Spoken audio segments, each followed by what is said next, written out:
नमस्कार दोस्तों, प्रभा चिंतन में आपका स्वागत है। आज सुनिए मुंशी प्रेमचंद जी की लिखी कहानी नया विवाह। हमारी देहें पुरानी है, लेकिन इसमें सदैव नया रक्त दौड़ता रहता है। नए रक्त के प्रवाह पर ही हमारे जीवन का आधार है।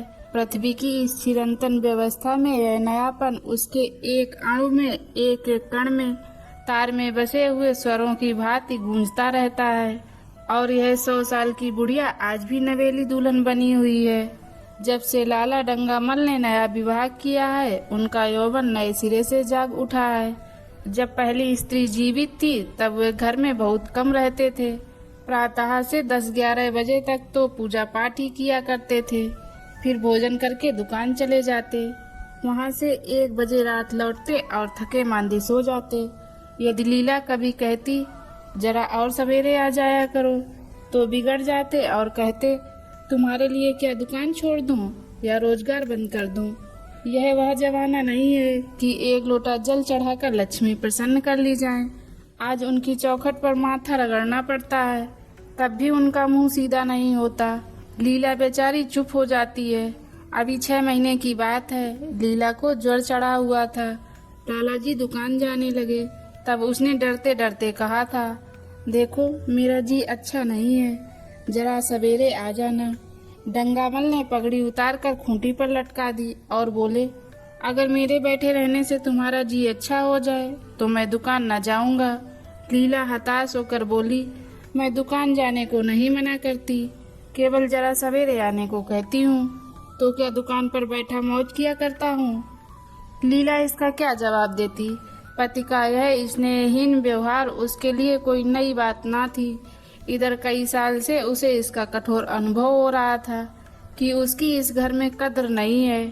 वह अक्सर इस समस्या पर विचार भी किया करती, पर वह अपना कोई अपराध ना पाती। वह पति की सेवा अब पहले से कहीं ज्यादा करती, उनके कार्यभार को हल्का करने की बराबर चेष्टा करती रहती, बराबर प्रसन्नचित रहती, कभी उनकी इच्छा के विरुद्ध कोई काम नहीं करती। अगर उसकी जवानी ढल चुकी थी तो इसमें उसका क्या अपराध था? किसकी जवानी सदैव स्थिर रहती है? अगर अब उसका स्वास्थ्य उतना अच्छा ना था तो इसमें उसका क्या दोष?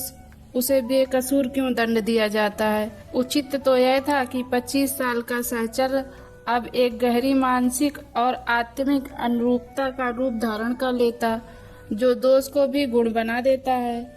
तो पके फल की तरह ज्यादा रसीला, ज्यादा मीठा, ज्यादा सुंदर हो जाता है। लेकिन लाला जी का वणिक हृदय हर एक पदार्थ को वाणिज्य की तराजू से तौलता था। बूढ़ी गाय जब दूध ना दे सकती है, ना बच्चे, तब उसके लिए गौशाला ही सबसे अच्छी जगह है। उनके विचारों में लीला के लिए इतना ही काफी था कि घर की मालकिन बनी रहे, आराम से खाए और पड़ी रहे। उसे अख्तियार है चाहे जितने जेवर बनवाए, चाहे जितना स्नान व पूजा करे, केवल उनसे दूर रहे। मानव प्रकृति की जटिलता का एक रहस्य यह था कि डंगामल जिस आनंद से लीला को वंचित रखना चाहते थे, जिसकी उसके लिए कोई जरूरत भी नहीं समझते थे, खुद उसी के लिए सदैव प्रयत्न करते रहते थे। लीला 40 वर्ष की होकर बूढ़ी समझ ली गई थी, किंतु वे 45 के होकर अभी जवान ही थे, जवानी के उन्माद और उल्लास से भरे हुए। लीला से अब उन्हें एक तरह की अरुचि होती थी, और वह दुखिया जब अपनी त्रुटियों का अनुभव करके प्रकृति के निर्दय आघातों से बचने के लिए रंग व रोगन की आड़ लेती, तब लाला जी उसके बूढ़े नखरों से और भी घृणा करने लगते। वे कहते, भारी तृष्णा, 7 लड़कों की तो माँ हो गई, बाल खिचड़ी हो गए, चेहरा धुले हुए फैलालन की तरह सिकुड़ गया, मगर आपको अभी महावर, सेंदूर, मेहंदी और उट्टन की हवस बाकी ही है। औरतों का स्वभाव भी कितना विचित्र है, ना जाने क्यों बनाव श्रृंगार पर इतना जान देती हैं। पूछो अब तुम्हें और क्या चाहिए? क्यों नहीं मन को समझा लेती कि जवानी विदा हो गई और इन उपदानों से वह वापस नहीं बुलाई जा सकती। लेकिन वे खुद जवानी का स्वप्न देखते रहते थे। उनकी जवानी की तृष्णा अभी शांत न हुई थी। जाड़ों में रसों और पाकों का सेवन करते रहते थे। हफ्ते में 2 बार खिजाब लगाते और एक डॉक्टर से मंकी लैंड के विषय में पत्र व्यवहार कर रहे थे। लीला ने उन्हें असमंजस में देखकर कतार स्वर में पूछा, कुछ बतला सकते हो कै बजे आओगे? लाला जी ने शांत भाव से पूछा। तुम्हारा जी आज कैसा है? लीला क्या जवाब दे? अगर कहती है कि बहुत खराब है तो शायद वे महाशय वहीं बैठ जाएं और उसे जलीकटी सुनाकर अपने दिल का बुखार निकालें। अगर कहती है कि अच्छी हूँ तो शायद निश्चित होकर 2 बजे तक कहीं खबर लें। इस दुविधा में डरते डरते बोली, अब तक तो हल्की थी लेकिन अब कुछ भारी हो रही है। तुम जाओ, दुकान पर लोग तुम्हारी राह देखते होंगे। हाँ, ईश्वर के लिए 1-2 ना बजा देना। लड़के सो जाते हैं, मुझे जरा भी अच्छा नहीं लगता, जी घबराता है। सेठ जी ने अपने स्वर में स्नेह की चाशनी देकर कहा, 12 बजे तक जरूर आ जाऊंगा। लीला का मुख धूमिल हो गया। उसने कहा, 10 बजे तक नहीं आ सकते? 11:30 से पहले किसी तरह नहीं। नहीं, 10:30। अच्छा, 11 बजे। लाला वादा करके चले गए, लेकिन 10 बजे रात को एक मित्र ने मुजरा सुनने के लिए बुला भेजा। इस निमंत्रण को कैसे इनकार कर देते? जब एक आदमी आपको खातिर से बुलाता है तब यह कहाँ की भलमनसाहत है कि आप उसका निमंत्रण अस्वीकार कर दें। लाला जी मुजरा सुनने के लिए चले, 2 बजे लौटे। चुपके से आकर नौकर को जगाया और अपने कमरे में आकर लेट रहे। लीला उनकी राह देखती प्रतिक्षण विकल वेदना का अनुभव करती हुई न जाने कब सो गई थी। अंत को इस बीमारी ने अभागिनी लीला की जान ही लेकर छोड़ा। लाला जी को उसके मरने का बड़ा दुख हुआ। मित्रों ने संवेदना के तार भेजे। एक दैनिक पत्र ने शोक प्रकट करते हुए लीला के मानसिक और धार्मिक सद्गुणों को खूब बढ़ाकर वर्णन किया। लाला जी ने इन सभी मित्रों को हार्दिक धन्यवाद दिया और लीला के नाम से बालिका विद्यालय में 5 वजीफे प्रदान किए तथा मृतक भोज को जितने समारोह से किया गया वह नगर के इतिहास में बहुत दिनों तक याद रहेगा। लेकिन 1 महीना भी न गुजरने पाया था कि लाला जी के मित्रों ने चारा डालना शुरू कर दिया और उसका असर यह हुआ कि 6 महीने की विदुरता के तप के बाद उन्होंने दूसरा विवाह कर लिया। आखिर बेचारे क्या करते? जीवन में एक सहचरी की आवश्यकता तो थी और इस उम्र में तो एक तरह से वह अनिवार्य हो गई थी। जब से नई पत्नी आई, लाला जी के जीवन में आश्चर्यजनक परिवर्तन हो गया। दुकान से अब उतना प्रेम नहीं था। लगातार हफ्तों न जाने में भी उनके कारोबार में कोई हर्ज नहीं होता था। जीवन के उपभोग की शक्ति दिन दिन क्षीण होती जाती थी। अब वह छींटे पाकर सजीव हो गई थी। सूखा पेड़ हरा हो गया था, उसमें नई नई कपोलें फूटने लगी थी। मोटर नई आ गई थी, कमरे में नए फर्नीचर सजा दिए गए थे, नौकरों की संख्या बढ़ गई थी, रेडियो आ पहुंचा था और प्रतिदिन नए नए उपहार आते रहते थे। लाला जी की बूढ़ी जवानी जवानों की जवानी से भी प्रखर हो गई थी, उसी तरह जैसे बिजली का प्रकाश चंद्रमा के प्रकाश से ज्यादा स्वच्छ और मनोरंजक हो जाता है। लाला जी को उनके मित्र इस रूपांतर पर बधाइयाँ देते, जब वे गर्व के साथ कहते, भाई हम तो हमेशा जवान रहे और हमेशा जवान रहेंगे। बुढ़ापा यहाँ आए तो उसके मुंह में कालिक लगाकर गधों पर उल्टा सवार करा के शहर से निकाल दें। जवानी और बुढ़ापे को ना जाने क्यों लोग अवस्था से संबद्ध कर देते हैं। जवानी का उम्र से उतना ही संबंध है जितना धर्म का आचार से, रुपए का ईमानदारी से, रूप का श्रृंगार से। आजकल के जवानों को आप जवान कहते हैं, उनकी 1000 जवानियों को अपने 1 घंटे से भी ना बदलूंगा। मालूम होता है उनकी जिंदगी में कोई उत्साह ही नहीं, कोई शौक नहीं। जीवन क्या है? गले में पड़ा हुआ एक ढोल है। यही शब्द घटा बढ़ाकर वे आशा के हृदय पटल पर अंकित करते रहते थे। उससे बराबर सिनेमा, थिएटर और दरिया की सैर के लिए आग्रह करते रहते, लेकिन आशा को ना जाने क्यों इन बातों में जरा भी रुचि न थी। वह जाती तो थी, मगर बहुत टाल टूट करने के बाद एक दिन लाला जी ने आकर कहा, चलो आज बजरे पर दरिया की सैर करें। वर्षा के दिन थे, दरिया चढ़ा हुआ था। मेघमालाएं अंतर्राष्ट्रीय सेनाओं की भांति रंग बिरंगी वर्दियां पहने आकाश में कवायद कर रही थीं। सड़क पर लोग मलार और बारहमासा गाते चलते थे। बागों में झूले पड़ गए थे। आशा ने बेदली से कहा, मेरा जी नहीं चाहता। लाला जी ने मृदुपेड़ा के साथ कहा, तुम्हारा मन कैसा है जो आमोद प्रमोद की ओर आकर्षित नहीं होता?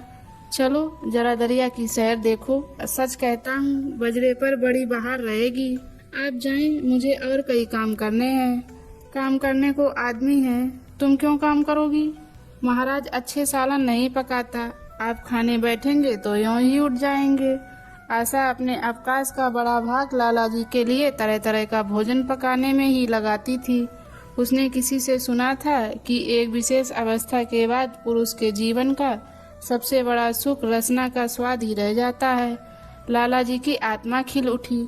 उन्होंने सोचा कि आशा को उनसे कितना प्रेम है कि वह दरिया की सैर को उनकी सेवा के लिए छोड़ रही है। एक लीला थी कि ना मान ना मेहमान चलने को तैयार रहती थी, पीछा छुड़ाना पड़ता था। खामोखा सिर पर सवार हो जाती थी और सारा मजा किरकिरा कर देती थी। स्नेह भरे उल्हाने से बोले, तुम्हारा मन भी विचित्र है। अगर एक दिन सालन फीका ही रहा, ऐसा क्या तूफान आ जाएगा? तुम तो मुझे बिल्कुल निकम्मा बनाए देती हो। अगर तुम ना चलोगी तो मैं भी ना जाऊंगा। आशा ने जैसे गले से फंदा छुड़ाते हुए कहा, आप भी तो मुझे इधर उधर घुमा घुमा कर मेरा मिजाज बिगाड़ देते हैं। यह आदत पड़ जाएगी तो घर का धंधा कौन करेगा? मुझे घर के धंधों की रत्ती भर भी परवाह नहीं, बाल की नोक बराबर भी नहीं। मैं चाहता हूँ कि तुम्हारा मिजाज बिगड़े और तुम गृहस्थी की चक्की से दूर रहो। और तुम मुझे बार बार आप क्यों कहती हो? मैं चाहता हूँ मुझे तुम कहो, तू कहो, गालियाँ दो, धौल जमाओ। तुम तो मुझे आप कह के जैसे देवता के सिंहासन पर बैठा देती हो। मैं अपने घर में देवता नहीं, चंचल बालक बनना चाहता हूँ। आशा ने मुस्कुराने की चेष्टा करके कहा, भला मैं आपको तुम कहूँगी? तुम बराबर वाले को कहा जाता है कि बड़ों को। मुनीम ने 1 लाख के घाटे की खबर सुनाई होती तो भी शायद लाला जी को इतना दुख ना होता जितना आशा के इन कठोर शब्दों से हुआ। उनका सारा उत्साह, सारा उल्लास जैसे ठंडा पड़ गया। सिर पर बांकी रखी हुई फूलदार टोपी, गले में पड़ी हुई जोगिए रंग की चुनी हुई रेशमी चादर, वह तंजेब का बेलदरार कुर्ता जिसमें सोने के बटन लगे हुए थे, यह सारा ठाट कैसे उन्हें हास्यजनक जान पड़ने लगा, जैसे वह सारा नशा किसी मंत्र से उतर गया हो। निराश होकर बोले, तो तुम्हें चलना है या नहीं? मेरा जी नहीं चाहता तो मैं भी ना जाऊं। मैं आपको कब मना करती हूँ? फिर आप कहा। आशा ने जैसे भीतर से जोर लगाकर कहा। तुम और उसका मुखमंडल लज्जा से आरक्त हो गया। हाँ, इसी तरह तुम कहा करो। तो तुम नहीं चल रही हो? अगर मैं कहूँ तुम्हें चलना पड़ेगा तब चलूंगी। आपकी आज्ञा मानना मेरा धर्म है। लाला जी आज्ञा ना दे सके। आज्ञा और धर्म जैसे शब्द उनके कानों में चुभने से लगे। खिसियाए हुए बाहर चल पड़े। उस वक्त आशा को उन पर दया आ गई। बोली, तो कब तक लौटेंगे? मैं नहीं जा रहा हूँ। अच्छा, तो मैं भी चलती हूँ। जैसे कोई जिद्दी लड़का रोने के बाद अपनी इच्छित वस्तु पाकर उसे पैरों से ठुकरा देता है, उसी तरह लाला जी ने मुंह बनाकर कहा, तुम्हारा जी नहीं करता तो ना चलो। मैं आग्रह नहीं करता। आप नहीं, तुम बुरा मान जाओगे। आशा गई, लेकिन उमंग से नहीं। जिस मामूली बेस में थी उसी तरह चल खड़ी हुई। ना कोई सजीली साड़ी, ना जड़ाऊ गहने, ना सिंगार, जैसे कोई विधवा हो। ऐसी ही बातों पर लाला जी मन में झुंझला उठते थे। ब्याह किया था जीवन का आनंद उठाने के लिए, झिलमिलाते हुए दीपक में तेल डालकर उसे और चटक करने के लिए। अगर दीपक का प्रकाश तेज ना हुआ तो तेल डालने से क्या लाभ? ना जाने इसका मन क्यों इतना शुष्क और नीरस है, जैसे कोई ऊसर का पेड़ हो। कितना ही पानी डालो उसमें हरी पत्तियों के दर्शन ना होंगे। जड़ाऊ गहनों से भरी पेटरियां खुली हुई हैं। कहाँ कहाँ से मंगवाए, दिल्ली से, कलकत्ते से कैसी कैसी बहुमूल्य साड़ियाँ रखी हुई हैं। एक नहीं सैकड़ों, पर केवल संदूक में कीड़ों का भोजन बनने के लिए। दरिद्र घर की लड़कियों में यही ऐब होता है, उनकी दृष्टि सदैव संकीर्ण रही है। ना खा सके, ना पहन सके, ना दे सके। उन्हें तो खजाना भी मिल जाए तो यही सोचती रहेंगी कि खर्च कैसे करें। दरिया की सैर तो हुई पर विशेष आनंद न आया। कई महीने तक आशा की मनोवृत्तियों को जगाने का असफल प्रयत्न करके लाला जी ने समझ लिया कि इसकी पैदाइश ही मुहर्रमी है, लेकिन फिर भी निराश न हुए। ऐसे व्यापार में बड़ी रकम लगाने के बाद वे उसमें अधिक से अधिक लाभ उठाने की वाणिज्यिक प्रवृत्ति को कैसे त्याग देते। विनोद की नई नई योजनाएं पैदा की जाती। ग्रामोफोन अगर बिगड़ गया है, गाता नहीं या साफ आवाज नहीं निकलती, तो उसकी मरम्मत करानी पड़ेगी। उसे उठाकर रख देना तो मूर्खता है। इधर बूढ़ा महाराज एकाएक बीमार होकर घर चला गया था और उसकी जगह उसका 17-18 साल का जवान लड़का आ गया था। कुछ अजीब गंवार था, बिल्कुल झंगड़ उज्जड़, कोई बात ही नहीं समझता था। जितने फुलके बनाता उतनी तरह के। हाँ, एक बात समान होती, सब बीच में मोटे होते, किनारे पतले। दाल कभी तो इतनी पतली जैसे चाय, कभी इतनी गाढ़ी जैसे दही। नमक कभी इतना कम कि बिल्कुल फीकी, कभी इतना तेज कि नींबू का शौकीन। आशा मुंह हाथ धोकर चौके में पहुंच जाती और इस डरपोक शंख को भोजन पकाना सिखाती। एक दिन उसने कहा, तुम कितने नालायक आदमी हो जुगुल। आखिर इतनी उम्र तक घास खोदते रहे या बाहर झोंकते रहे कि फुलके तक नहीं बना सकते। जुगुल आंखों में आंसू भरकर कहता, बहू जी, अभी हमारी उम्र ही क्या है, 17वां ही तो पूरा हुआ है। आशा को उसकी बात पर हंसी आ गई। उसने कहा, तो रोटियां पकाना क्या 10-5 साल में आता है? 1 महीना सिखा दें बहू जी, फिर देखिए मैं आपको कैसे फुलके खिलाता हूँ कि जी खुश हो जाए। जिस दिन मुझे फुलके बनाने आ जाएंगे मैं आपसे कोई इनाम लूंगा। सालन तो अब मैं कुछ कुछ बनाने लगा हूँ। क्यों? आशा ने हौसला बढ़ाने वाली मुस्कुराहट के साथ कहा, सालन नहीं, वो बनाना आता है। अभी कल ही नमक इतना तेज था कि खाया ना गया। मसाले में कचांधा आ रही थी। मैं जब सालन बना रहा था तब आप यहाँ कब थी? अच्छा, तो मैं जब यहाँ बैठी रहूं तब तुम्हारा सालन बढ़िया पकेगा। आप बैठी रहती हैं तब मेरी अक्ल ठिकाने रहती है। आशा को जुगुल की इन भोली बातों पर खूब हंसी आ रही थी। हंसी को रोकना चाहती थी पर वह इस तरह निकल पड़ती थी जैसे भरी बोतल उड़ेल दी गई हो।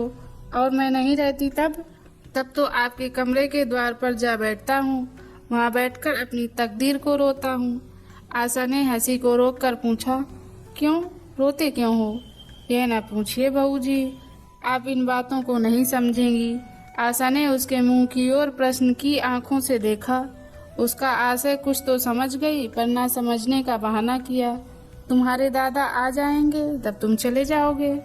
और क्या करूं बहू जी, यहाँ कोई काम दिलवा दीजिए तो पड़ा रहूंगा। मुझे मोटर चलाना सिखवा दीजिए, आपको खूब सैर कराया करूंगा। नहीं नहीं बहू जी, आप हट जाइए, मैं पतीली उतार लूंगा। ऐसी अच्छी साड़ी है आपकी, कहीं कोई दाग पड़ जाए तो क्या हो। आशा पतीली उतार रही थी। जुगुल ने उसके हाथ से सरसी ले लेनी चाहिए। दूर रहो, फुअर तो तुम हो ही, कहीं पतीली पांव पर गिरा ली तो महीनों झींकोगे। जुगुल के मुख पर उदासी छा गई। आशा ने मुस्कुराकर पूछा, क्यों, मुंह क्यों लटक गया सरकार का? जुगुल रुआसा होकर बोला, आप मुझे डांट देती हैं बहू जी, तब मेरा दिल टूट जाता है। सरकार कितना ही घुड़के, मुझे बिल्कुल ही दुख नहीं होता। आपकी नजर कड़ी देखकर मेरा खून सर्द हो जाता है। आशा ने दिलासा दिया, मैंने तुम्हें डांटा तो नहीं, केवल यही तो कहा कि पतीली तुम्हारे पांव पर गिर पड़े तो क्या हो। हाथ ही तो आपका भी है, कहीं आपके ही हाथ से छूट पड़े तो। लाला डंगामल ने रसोई के द्वार पर आकर कहा, आशा जरा यहाँ आना, देखो तुम्हारे लिए कितने सुंदर गमले लाया हूँ, तुम्हारे कमरे के सामने रखे जाएंगे। तुम यहाँ धुआं धक्कड़ में क्यों हलाकन होती हो? इस लड़के से कह दो कि जल्दी महाराज को बुलाए, नहीं तो मैं कोई दूसरा आदमी रख लूंगा। महाराजों की कमी नहीं है, आखिर कब तक कोई रियायत करे। गधों को जरा भी तमीज नहीं आई। सुनता है जुगुल, लिख दे अपने बाप को। चूल्हे पर तवा रखा हुआ था। आशा रोटियां बेलने में लगी थी। जुगुल तवे के लिए रोटियों का इंतजार कर रहा था। ऐसी हालत में भला आशा कैसे गमले देखने जाती। उसने कहा, जुगुल रोटियां टेढ़ी मेढ़ी बेल डालेगा। लाला जी ने कुछ चिढ़कर कहा, अगर रोटियां टेढ़ी मेढ़ी बेलेगा तो निकाल दिया जाएगा। आशा अनसुनी करके बोली, 10-5 दिन में सीख जाएगा, निकालने की क्या जरूरत है। तुम आकर बतला दो गमले कहाँ रखे जाएंगे। कहती हूँ रोटियां बेल कर आती हूँ। नहीं, मैं कहता हूँ तुम रोटियां मत बेलो। आप तो खामोखा जिद करते हैं। लाला जी सन्नाटे में आ गए। आशा ने कभी इतनी रुखाई से उन्हें जवाब ना दिया था, और यह केवल रुखाई ना थी, इसमें कटुता भी थी। लज्जित होकर चले गए। उन्हें ऐसा क्रोध आ रहा था कि इन गमलों को तोड़कर फेंक दें और सारे पौधों को चूल्हे में डाल दें। जुगुल ने सहमे हुए स्वर में कहा, आज चली जाएं बहू जी, सरकार बिगड़ जाएंगे। बको मत, जल्दी जल्दी फुलके सेंको, नहीं तो निकाल दिए जाओगे। और आज मुझसे रुपए लेकर अपने लिए कपड़े बनवा लो। भिखमंगों की सूरत बनाए घूमते हो, और बाल क्यों इतने बढ़ा रखे हैं? तुम्हें नाई भी नहीं जुटता? जुगुल ने दूर की बात सोची, बोला, कपड़े बनवा लूं तो दादा को हिसाब क्या दूंगा? अरे पागल, मैं हिसाब में नहीं देने कहती, मुझसे ले जाना। जुगुल काहिलपन की हंसी हंसा, आप बनवाएंगी तो अच्छे कपड़े लूंगा। खदर के मलमल का कुर्ता, खदर की धोती, रेशमी चादर, अच्छा सा चप्पल। आशा ने मीठी मुस्कान से कहा, और अगर अपने दाम से बनवाने पड़े तब कपड़े ही क्यों बनवाऊंगा? बड़े चालाक हो तुम। जुगुल ने अपनी बुद्धिमत्ता का प्रदर्शन किया। आदमी अपने घर में सूखी रोटियां खाकर सो रहता है, लेकिन दावत में अच्छे अच्छे पकवान ही खाता है। वहाँ भी यदि रूखी रोटियां मिले तो वह दावत में जाए ही नहीं। ये सब मैं नहीं जानती। एक गहरे का कुर्ता बनवा लो और एक टोपी ले लो। हजामत के लिए 2 आने ऊपर से ले लो। जुगुल ने मान करके कहा, रहने दीजिए, मैं नहीं लेता।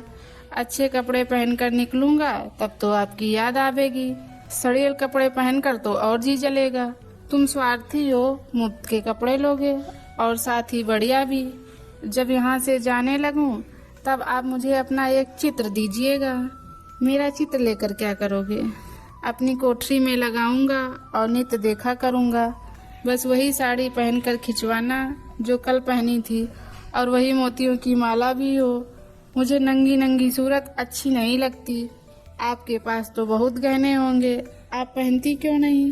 तो तुम्हें गहने अच्छे लगते हैं? बहू, लाला जी ने फिर आकर जलते हुए मन से कहा, अभी तक तुम्हारी रोटियां नहीं पकी जुगुल। अगर कल से तूने अपने आप अच्छी रोटियां ना पकाई तो मैं तुझे निकाल दूंगा। आशा ने तुरंत हाथ मुंह धोया और बड़े प्रसन्न मन से लाला जी के साथ गमले देखने चली।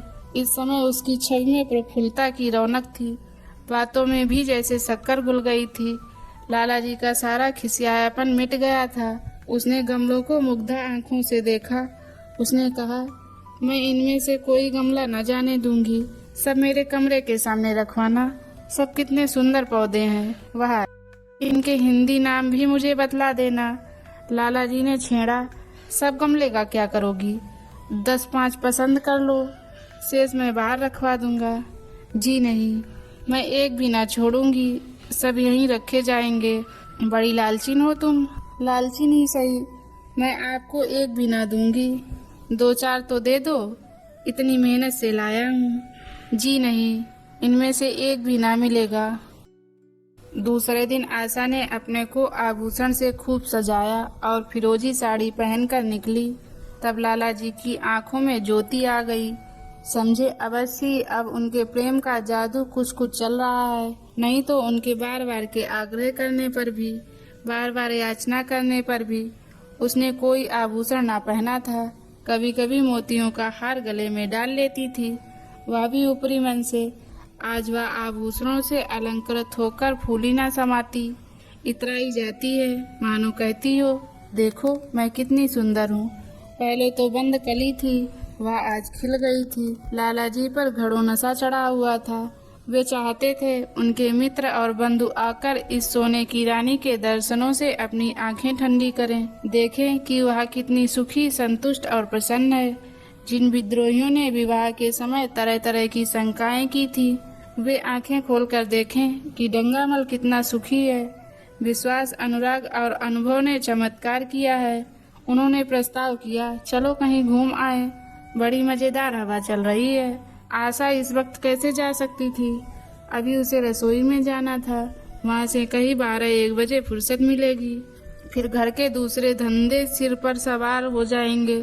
सैर सपाटे के पीछे क्या घर चौपट कर दे? सेठ जी ने उसका हाथ पकड़ लिया और कहा, नहीं, आज मैं तुम्हें रसोई में ना जाने दूंगा। महाराज के किए कुछ ना होगा तो आज उसकी सामत भी आ जाएगी। आशा के मुख पर से वह प्रफुल्लता जाती रही, मन भी उदास हो गया। एक सोफा पर लेटकर बोली, आज ना जाने क्यों कलेजे में मीठा मीठा दर्द हो रहा है। ऐसा दर्द कभी ना होता था। सेठ जी घबरा उठे। ये दर्द कब से हो रहा है? हो तो रहा है रात से ही, लेकिन अभी कुछ कम हो गया था, अब फिर होने लगा है। रह रहकर जैसे चुभन हो जाती है। सेठ जी एक बात सोचकर दिल ही दिल में फूल उठे। अब वे गोलियां रंगला रही हैं। राज वैद्य जी ने कहा भी था कि जरा सोच समझकर इसका सेवन कीजिएगा। क्यों ना हो, खानदानी वैद्य हैं। इनके बाप बनारस के महाराज के चिकित्सक थे।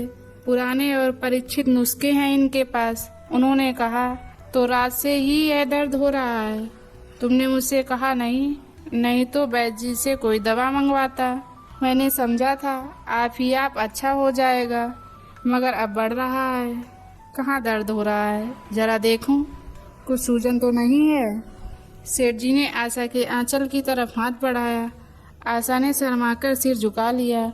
उसने कहा, यह तुम्हारी शरारत मुझे अच्छी नहीं लगती। मैं अपनी जान से मरती हूँ, तुम्हें हंसी सूझती है। जाकर कोई दवा ला दो।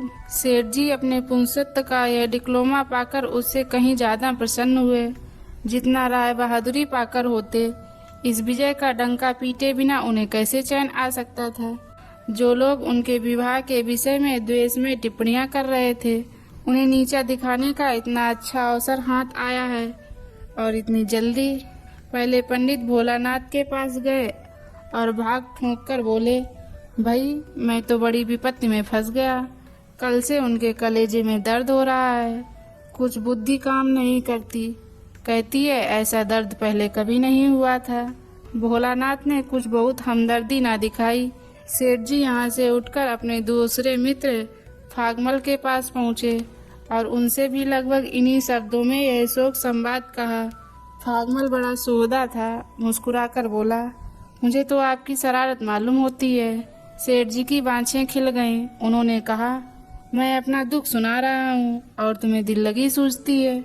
जरा भी आदमियत तुम में नहीं है। मैं दिल लगी नहीं कर रहा हूँ, इसमें दिल लगी की क्या बात है? वे हैं कमसिन, कोमलांगी, आप ठहरे पुराने लठैत, दंगल के पहलवान। बस अगर यह बात ना निकले तो मूछें मुड़वा लूं। सेठ की आंखें जगमगा उठी। मन में यौवन की भावना प्रबल हो उठी और उसके साथ ही मुख पर भी यौवन की झलक आ गई। छाती जैसे कुछ फैल गई। चलते समय उनके पग अधिक मजबूती से जमीन पर पड़ने लगे और सिर की टोपी भी ना जाने कैसे बांकी हो गई। आकृति से बागपन की शान बरसने लगी। जुगुल ने आशा को सिर से पांव तक जगमगाते देखकर कहा, बस बहू जी, आप इसी तरह पहने ओढ़े रहा करिए। आज मैं आपको चूल्हे के पास ना आने दूंगा। आशा ने नयन बाण चलाकर कहा, क्यों? आज यह नया हुक्म क्यों? पहले तो तुमने कभी नहीं मना किया। आज की बात दूसरी है। जरा सुनूं क्या बात है? मैं डरता हूँ आप कहीं नाराज ना हो जाएं। नहीं नहीं, कहो, मैं नाराज ना होऊंगी। आज आप बहुत सुंदर लग रही हैं। लाला डंगामल ने असंख्य बार आशा के रूप और यौवन की प्रशंसा की थी, मगर उनकी प्रशंसा में उसे बनावट की गंध आती थी। वह शब्द उनके मुख से निकलकर कुछ ऐसे लगते थे जैसे कोई पंग दौड़ने की चेष्टा कर रहा हो। जुगुल के इन सीधे शब्दों में एक उन्माद था, नशा था, एक चोट थी। आशा की सारी देह कंपित हो गई। तुम मुझे नजर लगा दोगे जुगुल? इस तरह क्यों घूरते हो? जब यहाँ से चला जाऊंगा तब आपकी बहुत याद आएगी। रसोई पकाकर तुम सारा दिन क्या किया करते हो? दिखाई नहीं देते। सरकार रहते हैं इसलिए नहीं आता। फिर अब तो मुझे जवाब मिल रहा है। देखिए भगवान कहाँ ले जाते हैं। आशा की मुख मुद्रा कठोर हो गई। उसने कहा, कौन तुम्हें जवाब देता है? सरकार ही तो कहते हैं तुम्हें निकाल दूंगा। अपना काम किए जाओ, कोई नहीं निकालेगा। अब तो तुम फुलके भी अच्छे बनाने लगे। सरकार हैं बड़े गुस्सेवर। 2-4 दिन में उनका मिजाज ठीक किए देती हूँ। आपके साथ चलते हैं तो आपके बाप से लगते हैं। तुम बड़े मुंहफट हो। खबरदार, जबान संभाल कर बात किया करो। किंतु अप्रसन्नता का यह झीना आवरण उसके मनोरस को न छिपा सका। वह प्रकाश की भांति उसके अंदर से निकल पड़ता था। जुगुल ने फिर उसी निर्भीकता से कहा, मेरा मुंह कोई बंद कर ले। यहाँ यूँ सभी यही कहते हैं। मेरा ब्याह कोई 50 साल की बुढ़िया से करा दे तो मैं घर छोड़कर भाग जाऊं, या तो खुद जहर खा लूं या उसे जहर देकर मार डालूं। फांसी ही तो होगी। आशा उस कृत्रिम क्रोध को कायम न रख सकी। जुगुल ने उसकी हृदय वीणा के तारों पर मिजराब की ऐसी चोट मारी थी कि उसके बहुत जब्त करने पर भी मन की व्यथा बाहर निकल आई। उसने कहा, भाग्य भी तो कोई वस्तु है, ऐसा भाग जाए भाड़ में। तुम्हारा ब्याह किसी बुढ़िया से ही करूंगी, देख लेना। तो मैं जहर खा लूंगा, देख लीजिएगा। क्यों, बुढ़िया तुम्हें जवान स्त्री से ज्यादा प्यार करेगी, ज्यादा सेवा करेगी, तुम्हें सीधे रास्ते पर रखेगी। यह सब माँ का काम है। बीवी जिस काम के लिए है उसी काम के लिए है। आखिर बीवी किस काम के लिए है?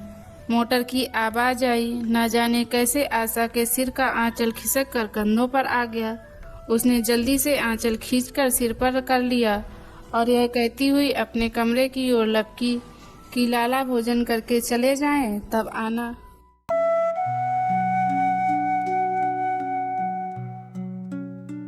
दोस्तों, ये कहानी आपको कैसी लगी हमें कमेंट के माध्यम से बताइए और चैनल को सब्सक्राइब करना मत भूलिएगा। मिलते हैं ऐसी ही एक और नई कहानी के साथ।